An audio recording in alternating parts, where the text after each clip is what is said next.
Okay, so here's my case. I have a DVD-ROM drive in it. I don't think I'm going to need anything more than that because if I want to write DVDs, I can do it on my other computer. And I can write CDs on here if I want to, even though I don't do that often. So I'm going to keep that in here. That's what came with this PC. It's actually an IDE drive. And over here is a 640 gigabyte SATA hard drive that I have, and I already put it in the case here. The case itself came with an 80 gigabyte hard drive, which I took out. So, you know, it's ready to go. It's a basic beige builder's case from probably about 5-6 years ago. And it's a nice little find that I found on the road. So what I'm going to do here is just move some of these cords out of the way. And my power supply here is going to fit into the back here.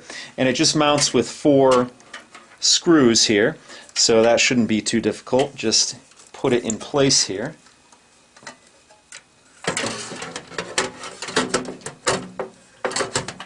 And I'm going to screw it down from the back. And I have a bunch of these computer screws on hand. So I'm just going to use a lot of these when I build this PC, this kind of FrankenPC, or this salvaged parts PC. Now, if you're actually interested in a step-by-step process of how to build a PC, I have a series of videos up on my channel where you can actually see how I put together a state-of-the-art PC, which I built around this time last year. I'll put a link to that at the end of this video. So let's get started.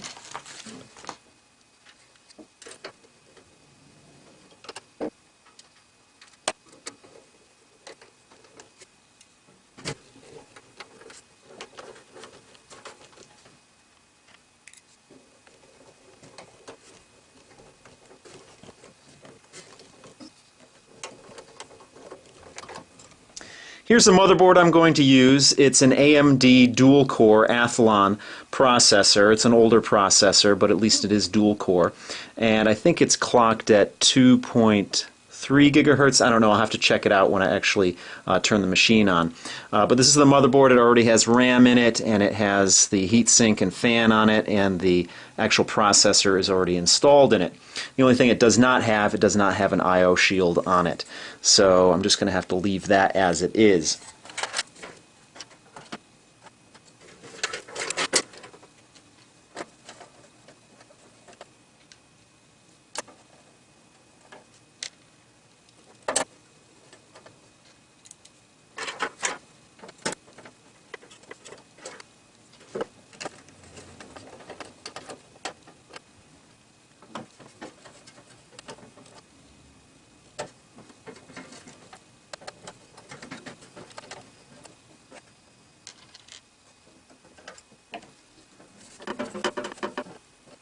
Alright, now let's plug the appropriate power supply cords into all the components here.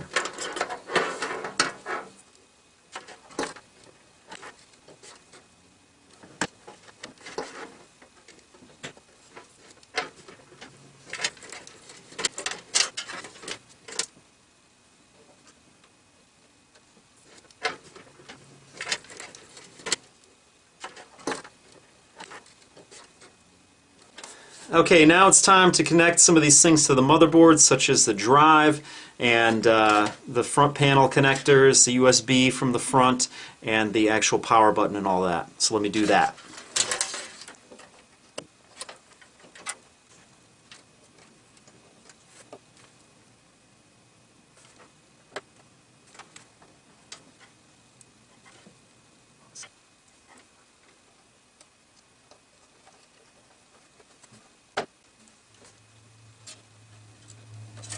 Alright, only 2 things left to do, and that's attach the floppy drive, which I'll probably never use, but attach the floppy drive to the motherboard and attach the DVD-ROM to the motherboard as well with these cords here.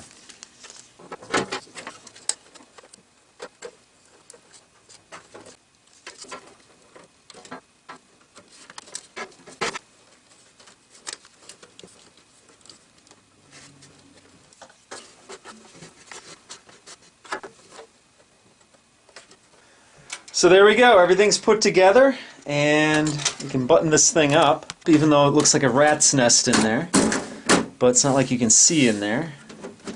There we go. Tighten down these thumb screws. Alright, let's fire this thing up and see if it works.